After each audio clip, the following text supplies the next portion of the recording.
வணக்கம். இன்றைய இந்த சந்திப்பை மிக முக்கியமாக எங்களுடைய கட்சி சார்ந்த விடயமாக வெளிப்படுத்துவதற்கு அல்லது தெளிவுபடுத்துவதற்கு அல்லது மக்களுக்கான தகவல்களை வழங்குவதற்காக சந்திக்கிறேன். முக்கியமாக 2 நாட்களுக்கு முன்பாக சில ஊடகங்களிலே தமிழரசு கட்சி ஒரு புதிய தமிழரசு கட்சி உருவாக்கம் என்றும் அந்த இதில் பெரிய கல்விமான்கள், இந்தியாவில் இருக்கிற தமிழ் தேசிய தீவிரவாதிகள், புலம்பெயர் தமிழர்கள் எல்லோரும் இணைந்து ஒரு புதிய தமிழரசு கட்சியை உருவாக்குவதற்காகவும் அதில் முக்கியமாக தமிழரசு கட்சியினுடைய 8 பாராளுமன்ற உறுப்பினர்களிலே 2 தவிர 6 பேரும் அதுக்கு ஆதரவு என்ற வகையிலேயும் அந்த கட்சியை பிளவுபடுத்துகிற வகையில் இந்த செய்தி வெளியிடப்பட்டிருக்கிறது. நான் இப்பொழுது அந்த 6 எங்களுடைய கட்சியினுடைய அவருக்கு சொல்லப்பட்ட 6 பாராளுமன்ற உறுப்பினர்களிலே சிலரை நேரடியாக தொடர்பு கொண்டு பேசியிருக்கிறேன். அவர்கள் எவர்களுக்குமே இந்த சிந்தனையோ எண்ணமோ கிடையாது. அப்போ இது ஒரு திட்டமிட்டு இலங்கை தமிழ் மக்களில் இருக்கக்கூடிய ஒரே ஒரு பாரம்பரிய கட்சி, பிழைகள் இருந்தாலும் கூட தேசியத்தை வரித்து கொண்ட ஒரு கட்சியை எப்படியாவது உடைத்திட வேண்டும் என்ற ஒரு எண்ணப்பாட்டோடு செய்யப்பட்ட புனியப்பட்ட ஒரு விஷமத்தரமான ஒரு செய்தி சில ஊடகங்கள், அச்சிட ஊடகங்களோ அல்லது வெப்சைட் என்று சொல்லுகிற இணையதளங்களோ வெளியிடுகின்றன. அவை இது மிகப்பெரிய அபாண்டமான ஒரு செய்தி. பாராளுமன்ற உறுப்பினர்களோடு நான் பேசியிருக்கிறேன். முக்கியமாக எல்லோரும் சொல்லியிருக்காங்க அப்படியான எண்ணங்கள் கிடையாது. இன்னும் ஒன்றை நான் இங்கே வலியுறுத்த விரும்புகிறேன். தமிழரசு கட்சியை பொறுத்தவரையில் அதனுடைய 75 வருட வரலாற்றில் இந்த சோரம் போகாத ஒரு பாராளுமன்ற உறுப்பினர்களை கொண்ட ஒரு கட்சி, ஊழலில் ஈடுபடாத ஒரு கட்சி. ஊழலில் ஈடுபட்டவர்கள் யார் யார் எல்லாமே எங்களுக்கும் தெரியும். ஆனால் எங்களுடைய பாராளுமன்ற உறுப்பினர்கள் அவ்வாறு சோரம் போனது கிடையாது. சில நேரம் 2 பேர் கட்சி மாறியிருப்பார்கள், அது 1-2 பேர் தான். ஆனால் முழுமையாக கட்சிக்கு விசுவாசமாக சோரம் போகாத இப்பொழுதும் இருக்கிற 8 உறுப்பினர்களும் அவ்வாறானவர்கள் தான். ஆக அவர்கள் பிரிந்து போய் இன்னொரு கட்சி உருவாக்குவார்கள். அதுக்கும் தமிழரசு, ஜனநாயக தமிழரசு அண்டு வந்து இப்போ புதிய தமிழரசு அண்டு எல்லாத்துக்குமே தமிழரசு அண்டதும் தேவைப்படுது. இவர்களுக்கெல்லாம் தமிழரசு கட்சியை உடைக்கிறவர்களுக்கு தமிழரசு என்ற சொல்லும் தேவைப்படுகிறது, தேசியம் என்று சொல்கிற மாதிரி. ஆனபடியால் இது எங்களோட கட்சியை பாதிக்கிறதுன்றதுக்கு மேலால் தமிழ் மக்களுக்கு இருக்கிற ஒரே ஒரு பலமான வரலாற்று ரீதியான கட்சியை உடைக்கும் முயற்சி அது நிறைவேறாது. இந்த முயற்சியானவர்கள் நீங்கள் எல்லாரும் தெற்கத்திய நிகழ்ச்சிகளில் தான் செயல்படுகிறார்கள். உங்களுக்கு தெரியுமோ தெரியாதோ தெரியாது. தீவிரவாதம் பேசுகிறவர்களை உடைப்பதென்றால் அதிதீவிர தேசியவாதம் பேசுவது தான் சரியான அரசியல் அணுகுமுறை. அவ்வாறு தான் அவர்கள் செய்கிறார்கள் என்பதை நான் சொல்லி வைக்க விரும்புகிறேன். இதில் மேலாக என்னை பற்றியும் அதில் ஒரு மிக முக்கியமான ஒரு தகவல் நெடுகவே இவங்கள் சொல்கிறாங்க. நான் துரியப்பான்ற வலதுகையோ வலதுகரம் இடதுகரம் என்று சொல்லி இருந்ததுன்னு நான் 68 இருந்து 72 போய் 72 இருந்து துரியப்பா 75ஆம் ஆண்டு இறக்கும் வரையில் நான் மாநகர சபையில் கணக்காளராக தான் இருந்தேன். துரியப்பா செத்த பிறகு ஆணையாளராக வந்தேன். என்னுடைய வரலாற்றில் விடுதலை புலிகள் காலம் 82 நான் சொல்லுகிறேன். 82 நான் சுடப்பட்டேன். நான் என்ன சுட்டவரை ஒரு கிழமைக்குள்ளே தண்டனை வழங்கினது எல்லாருக்கும் தெரியும். ஊடகங்களை பார்த்தா தெரியும், யார் செய்தன்னு தெரியும். என்னை சுட்ட உபயோகித்தவனை யார் தண்டனை வழங்கினதுன்றது எல்லாருக்கும் தெரியும். ஒரு கிழமைக்குள்ளே 88 போனவரும் அப்படித்தான் அவர் தண்டனை வழங்கினார். 87 இடைக்கால நிர்வாகம் சிவஞானந்தான். 92 பாராளுமன்ற ஈரோஸ் பாராளுமன்ற சிவஞானந்தான். பிரேமதாசாவோட கைக்க சொன்னாலும் சிவஞானந்தான். 2004 சுனாமி இணைப்பாளர் சிவஞானம் தான். 2004 பாராளுமன்ற தேர்தலிலே எனக்கு அதில் தொடர்பு இல்லாவிட்டாலும் திரு விநாயகமூர்த்தி அவர்களை வவுனியாவுக்கு வான்வால் போட்டியிட வைத்து யாழ்ப்பாண தொகுதியில் எனக்கு வாய்ப்பளித்ததும் இந்த விடுதலை புலிகள் தான். அந்த 2005ஆம் ஆண்டு என்னுடைய 66வது வயதில் 60க்கு மேலே செய்ய முடியும் 66 வயதில் மாநகர சபைக்கு மீள நியமனம் செய்வித்ததும் இந்த இயக்கம்தான். இந்த விடுதலை புலிகள் தலைவருக்கு இத்தனையும் செய்த தலைவருக்கு நான் துரையப்பாவை சுட்ட தலைவருக்கு சிவஞானம் துரையப்பான்ற விலக்கை இடக்கை என்று தெரியாமல் இருந்தேன்னு இந்த மேதாவிகள் சொல்ல வர்றாருல்ல. இதெல்லாம் என்ன அடுக்குமுறையில் ஏன்னா புதிய இளைய சந்ததி விளங்கிக் கொள்ளும், ஏற்றுக்கொள்ளும், இதை விழுங்கிக் கொள்ளும், தாங்கள் சொல்கிறதெல்லாம் கேட்டுக்கொள்வார்னு நினைப்பாக ஒரு கட்சியின் பொறுப்பாக இருக்கிறேன் நான் இப்போ. அப்போ இதெல்லாம் வேணுமென்று சிங்கள தேசிய நிகழ்ச்சி நிரலாக செய்கிறார்கள் என்பது என்னுடைய அது அனுபடியால் இப்படியா. மற்றது நானோ சுதந்திரனோ பதில் தலைவர் பதில் செயலாளராக இருப்பது ஏதோ புதுசாக ஒன்றும் செய்யலை. இது ஜாப்பு, கட்சியினுடைய ஜாப்பின் அடிப்படையில். அந்த ஜாப்பு தந்த செல்வா காலத்தில் 62ஆம் ஆண்டில் இருந்து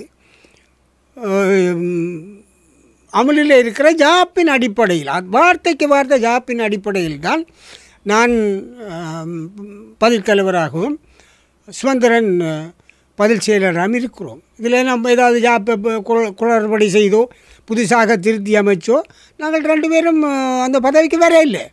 அப்போ இதெல்லாமே ஒரு விஷமத்தனமான செயல்பாடு, மக்களுக்கு எங்களை பற்றி ஒரு பிழையான ஒரு காவிய எண்ணத்தை பிரதிபலிக்கக்கூடியதாக செய்கிற வம்புத்தனமான எழுத்துக்களும் பிரசாரங்களும். அதனுடைய இதை மக்கள் புரிந்து கொள்ள வேணும். அதுவும் இந்த தேர்தல் காலத்தில் இந்த வேறு வேற்று தலைமை உள்ள கட்சிகளுக்கு வேலை செய்வதும் அவர்கள் வெல்ல வேண்டும் என்று நினைப்பவர்களும் இந்த வேலையை செய்யலாம். அல்லது எங்களுடைய நாங்களே தமிழரசு கட்சியை மட்டுமே விமர்சிக்கிறார்கள். எங்களை தோற்று விட்டால் தோற்கடித்தா எல்லாம் போயிடும் என்றதான். அப்போ தமிழ் தேசியத்தினுடைய என்னதான் சொன்னாலும் தமிழரசு கட்சியை உடைக்க வேண்டும் என்ற நிகழ்ச்சி நிரலில் இது நடக்குது என்பதை மக்கள் புரிந்து கொண்டு உள்ளூராட்சி தேர்தலிலே நாங்கள் நிச்சயமாக எங்களோட கட்சியில் போதிய அளவு உள்ளூராட்சி அனுபவம் உள்ளவர்கள் நாங்கள் இருக்கிறோம். என்னை உட்பட இளம் முன்னாள் தவிசாளர்கள் இருக்கிறார்கள், உள்ளூராட்சி அனுபவம் இருக்கிறார்கள். வேறு எந்த கட்சியிலையும் அவ்வாறு இல்லை. 1-2 பேர் இருப்பினோம், ஆனால் தலைமைத்துவம் வைத்து நாங்கள் இருக்கிறோம் அனுபவத்தை. அப்படியால் இந்த உள்ளூராட்சி மன்றங்களை சிறப்புற நடத்தக்கூடிய ஆற்றல் உள்ள கட்சியும் நாங்கள் தான். இதற்காகவும் எங்களை இலக்கு வச்சு தாக்குகிறார்கள் என்பதையும் இந்த மக்களுக்கு நான் தெரிவித்துக் கொள்ள விரும்புகின்றேன். தொடர் விமர்சனங்கள் குழப்பங்களால் தமிழரசு கட்சி இந்த மக்கள் மத்தியில் கொஞ்சம் செல்வாக்கு இழந்து கொஞ்சம் மக்கள் மனநிலை ஓட்டங்களும் கொஞ்சம் குறைஞ்சிருக்குது. அப்போ இந்த உள்ளூராட்சி தேர்தலில் நீங்கள் மீண்டெலும்பி எல்லாத்துக்கும் இந்த முறை இதெல்லாம் உங்களோட செயற்பாடுகள் எப்படி இருக்கு? எப்படி கைப்பற்றுவீங்க நிலப்பாடுகள்? உண்மையாக நாங்கள் மீண்டெழுவதற்கு இப்படியான கெட்ட எண்ணம் கொண்ட விடயங்களை பாதிக்கும் என்பதால் தான் நான் உடனடியாகவே இந்த மக்களுக்குத்தான் இந்த செய்தி, எங்களுடைய மக்கள் இதை புரிஞ்சு கொள்ளணும். ஆனால் நான் நம்புகிறேன். உங்களுக்கு தெரியும், நான் பல விஷயங்களில் தலைமையிலிருந்து ஒரு மாற்றான சிந்தனையில் சாதகமான பொறுப்பான சில அணுகுமுறைகளை நான் பின்பற்றேன். மக்கள் அதை புரிந்து கொள்வார்கள் நான் நம்புகிறேன். தமிழரசு கட்சி அநேகமாக எல்லா உள்ளூராட்சி மன்றங்களையும் நிர்வாகத்தை பொறுப்பேற்கக்கூடிய சூழல் உருவாகும். சில சமயங்களிலே நாங்கள் சில இடங்களிலே பெரும்பான்மை பெறாவிட்டால் ஏனைய தமிழ் தேசிய உணர்வு உள்ள கட்சிகள் என்று இருக்கக்கூடியவர்களோடு பேசி ஒரு இணக்கப்பாட்டுக்கு வந்து எங்களுடைய மண், எங்களுடைய உள்ளூராட்சி, எங்களுடைய உள்ளூர் மக்களுடைய நிர்வாகத்துக்கு தலைமைக்கு உள்ளூர் தலைமை தமிழ் தலைமையில் கட்சிக்கு நிர்வாகத்தை பொறுப்பேற்கிற சூழலை நாங்கள் உருவாக்குவோம். தமிழரசு கட்சி அவ்வாறு செய்யும். அதுக்கான நம்பிக்கை எனக்கு இருக்கிறது. நீங்கள் ஆட்சி அமைக்கிற நேரங்களில் வந்து மற்ற தமிழ் தேசிய கட்சிகளுடன் இந்த முறைமையில் இப்போ இருக்கிற உள்ளூராட்சி தேர்தல் முறைமையில் எந்த ஒரு கட்சியும் எங்கட கட்சியும் அறுதி பெரும்பான்மை பெறக்கூடிய வாய்ப்பு இல்லை. அதனால தான் நாங்கள் போட்டியிடுற பொழுது தமிழ் தேசியத்தை வரித்து கொண்ட கட்சிகளும் போட்டியிடலாம். அவர்களோடு சேர்ந்து இணங்குவதற்கு மாற்று தலைமைகளுக்குள்ள கட்சிகளுக்கு செல்லாமல் இருப்பதற்கு நாங்கள் அவர்களோடு பேசலாம். அதிலே தவறு கிடையாது. ஆனால் அவர்கள் எங்களை தேர்தல் காலத்தில் எங்களை விமர்சிப்பார்கள் என்றால் நாங்களும் அவர்களை விமர்சிப்போம், அல்லது அதை தவிர்த்து நாகரிகமாக விமர்சிக்கக்கூடும். ஆனால் வேறு வழி இல்லை. இது எங்களை தமிழ் தேசியத்தினுடைய அதை பாதுகாக்கிற என்றால் அவர்களோடு ஒரு இணைந்த அது இந்த முறைமையின்படி அவர்களும் போட்டியிட்டால் அவர்கள் வென்றால் அவர்களோடு பேசலாம். அதில் எந்த தவறும் கிடையாது. பாராளுமன்ற தேர்தல் போல உள்ளூராட்சி தேர்தலையும் தங்கள் வடக்கில் முழுமையான இதில் கைப்பற்றுவோம்னு சொல்லி நான் ஒன்று சொல்ல விரும்புகிறேன். நான் இதுவரையில் சொல்லாத ஒரு விடயம், எல்லோரும் என்பிபியை நம்பி இருக்கேன். நான் அரசாங்கம் என்பிபி அன்றகுமார் திசாநாயக்க அரசாங்கம் தான் இருக்க போகுது 5 வருஷம், அது எனக்கும் தெரியும். ஆனால் இப்போ ஒரு உதாரணம் சொல்கிறேன். மாகாண சபை தேர்தல், மாகாண சபை பற்றி எல்லாம் எல்லோரும் கதைக்கிறோம். இதுக்கு ஒன்றை நீங்கள் பார்த்துக்கொள், ஊடகவியாளர் நான் சொல்கிறேன். இதுவரையில் மாகாண சபை முறைமை வந்த காலத்தில் இருந்து மாவட்ட இணைப்பு குழுவினுடைய இணைத்தலைவராக மாகாண ஆளுநர் எல்லா மாகாணங்களிலும் இருந்திருக்கிறார். ஆனால் இப்பொழுது எல்லா மாகாணங்களிலும் ஆளுநர்கள் இணைத்தலைவர்களாக நியமிக்கப்படவில்லை. அப்போ எந்த அளவுக்கு இந்த அரசாங்கம் மாகாண சபை முறைமையை வரித்து கொள்கிறது அல்லது விரும்புகிறது அல்லது அமல் செய்ய விரும்புகிறது இதில் தெரியும். ஏன்னா அவர்கள் நியமித்த ஆளுநரையே இணைத்தலைவராக நியமிக்கவில்லை. தாங்கள் நியமித்த அரசியல்வாதியான தலைவரோடு நிறுத்தி கொண்டார்கள். இதை மக்கள் இன்னும் ஒருவரும் கவனிக்கலை. ஏன் ஆளுநரை ஏன் நியமித்ததென்றால் அந்த அரசாங்கம் இந்த மாகாண நிர்வாகத்தையும் மத்திய நிர்வாகத்தையும் ஒருங்கிணைப்பதற்கான தளமாக மாவட்ட இணைப்புக்குழு இருந்தது. அதற்காகவே மாவட்ட இணைத்தலைவர்களாக ஆளுநர்கள் நியமிக்கப்பட்டார்கள். ஆனால் இப்போ செய்யலையே. அப்போ எந்த அளவுக்கு இந்த அரசாங்கம் விசுவாசமாக மாகாண சபை முறையில் இருக்குது என்றால் தெரியும். அதுவும் அவையில் ஆளுநர் அவையில் நியமனம், குழு தலைவர் மாவட்ட இணைப்பு குழு தலைவர் அவையில் அரசியல் நியமனம், கட்சி நியமனம். அப்போ இதில் இருந்து என்பிபி எந்த அளவுக்கு எங்களுக்கு விசுவாசமாக இருக்குன்னு தமிழ் மக்கள் புரிஞ்சு கொள்ள வேணும். அவை எங்களுக்கு என்பிபித்தில் செய்யலாம், அது நான் என்பிபிக்கு நான் மாறல. அரசாங்கம் வேண்டிய மத்திய அரசாங்கம் பாராளுமன்றம் அவங்களது தான். ஆனால் உள்ளூராட்சி என்றது உள்ளூர் மக்களுடையது. உள்ளூர் கட்சியினுடைய உள்ளூர் தலைமையுடைய இருக்க வேணும் என்றதுக்கு இதை மட்டும் இப்போ புரிஞ்சு கொண்டா சரி. அவேண்டிய ஆளுநரே இப்போ இணைத்தலைவராக நியமிக்க இல்லை முழு நாட்டிலேயும். அப்போ அந்த முறைமையிலே எவ்வளோத்துக்கு என்பிபி அரசாங்கம் விசுவாசமாக இருக்குன்றதை இப்போ தெரிஞ்சு கொள்ளுதானே மேடம். எங்களும் புரிவாரின்னு நினைக்கிறேன் நான். உள்ள நிலையில் இந்த மாகாண சபை முறைமைகள் வலுவெற்று இருக்கிற நிலையில் ஒரு ஏதாவது கோரிக்கை முன்வைக்க வாய்ப்பு இருக்கா? நிச்சயமாக நான் நினைக்கிறேன்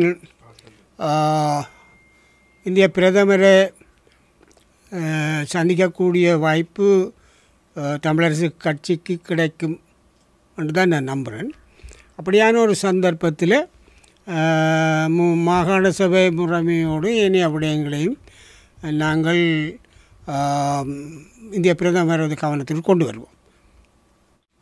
மற்ற இது அந்த காலத்திலேயே எனக்கு தெரிஞ்ச காலத்திலேயே அது ஒரு டோர்ச்சர்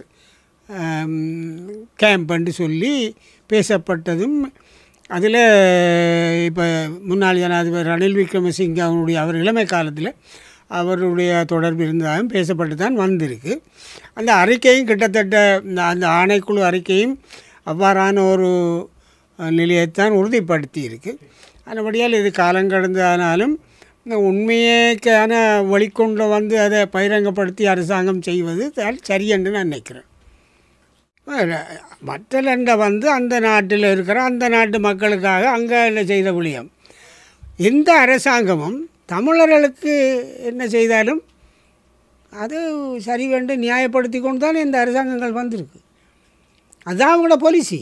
அது ஆக்கள் மாற காட்சி மாறுற வழியாக ஆக்கள் மாற இல்லை, ஆக்கள் மாற இல்லை, காட்சி தான் மாறியிருக்கு. அதுதான் மாறியிருக்கு. இல்லை பட்டலண்ட சம்பந்தமாக நாங்கள் பெரிய கோரிக்கை வைக்க வேண்டிய அவசியம் இல்லை. அது அவையிலே ஃபைட் பண்ணுவார்கள். அப்படித்தான் நடக்குது. சிங்கள அரசியல்வாதிகள் தேசிய அரசியல்வாதிகள் பேசுகிறார்கள், அது பேசி முடிக்கட்டுமே.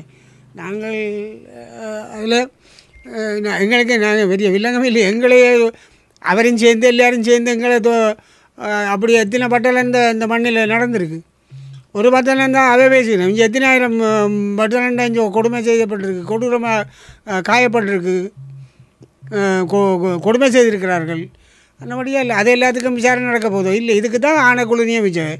அவையே பார்த்துக்கொள்ளட்டும். நாங்களே அதை பற்றி பெருசாக பேசுவேன். நாங்கள் ஒன்றே சொல்லலாம், நடவடிக்கைகள் வந்து இப்படியெல்லாம் எங்களுக்கு செய்த அநியாயத்துக்கு நீங்களே விசாரிக்க முடியாதுன்றது ஒரு கேள்வி எழுப்பலாம். அது செய்வோம்.